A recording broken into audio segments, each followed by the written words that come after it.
everybody, Jay from Podstarz here again, Niagara Comic-Con 2025, here with the amazing DJ Qualls, who you know from Hustle and Flow, Delta Farce, and of course, Road Trip. So here we are. I'm going to ask him 3 quick questions because I'm trying not to take up too much of everyone's time. So here we go. Thank you very much, sir. Appreciate the time. My pleasure, dude. You're really good at that. Oh, thank you. 3 quick questions. With Road Trip being so incredibly iconic and the amazing atmosphere that it must have been while filming that movie with such people like Sean William Scott and Canadian legend Tom Green, how much fun was it filming that movie overall? It was so much fun. It was my first movie. It completely changed my life. Ever? Yeah. Oh. I went down to Atlanta, Georgia to audition for a one-line part in the movie and wound up getting a lead. And like 9 months later, I was on The Tonight Show. Like, that's pretty it crazy. Completely changed my life. It's like a steamroll effect. Yeah, it was amazing. And it's the reason why I have a career. I owe Todd Phillips, who directed that movie, so much. Wow. You wouldn't have known it was your first movie because, and I'm not just saying this because you're beside me, but you were awesome. You were incredible. Thanks, brother. No, he thinks I'm just saying that, but I'm really not. He was incredible, and everyone who's seen that Road Trip knows he was incredible. Thanks, man. Second question. You are great friends with one of my and my wife's favorite comedians of all time, Mr. Jim Jeffries. Oh, yeah, he lives in my neighborhood. He is a fantastic comedian. If you haven't seen him, check him out. My question for you, sir, is excluding Mr. Jeffries, who would you put on the comedy Mount Rushmore? Oh, that's so good. I mean, I'm old school. It would have to be like Rodney Dangerfield. All right. I love those those movies like Back to School. So iconic. I loved it. Robert Downey Jr. was in that. Like early Robert Downey Jr. I loved that movie as a child. So probably him. Dangerfield 1. We got 3 more.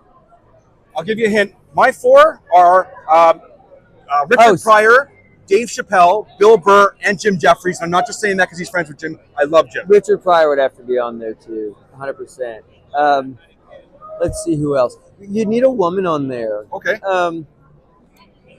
This is controversial, but Kathy Griffin she's a pioneering female comedian. Okay. And I love the stance from comedy that there is no line. You either respond to the joke or you don't. But I don't like a world that we live in where you can't just say the outrageous thing. I was having this conversation with Mr. Lachlan Monroe, who was in White Chicks. Yeah. And I said that White Chicks 2 is about to come out. And I asked him, does he think that that could still work in this day and age because people are so sensitive about everything? Yeah. So I guess that's kind of what I think we just have to plow ahead. And agreed. People are completely within their right not to consume any media that they don't want to consume.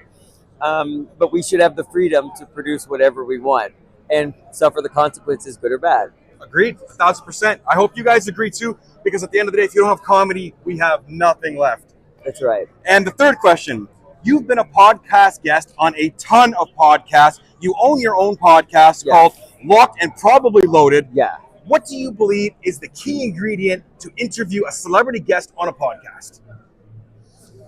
I think it's good to be a fan of film and television. I find that across the board. If you do anything in entertainment, if you were a fan first, I was a fan before I was an actor, and I still to this day, like Robert Englund came up to me a couple days ago, and he was like, "I'm a huge fan of yours." He knew my name, and I was like, I stammered. Take me out. I didn't know what to do, and Ron Howard did the same thing to me, like in Orlando. Ron Howard, the director? Oh, wow, congratulations. And it never stops being jarring and amazing and gives me butterflies.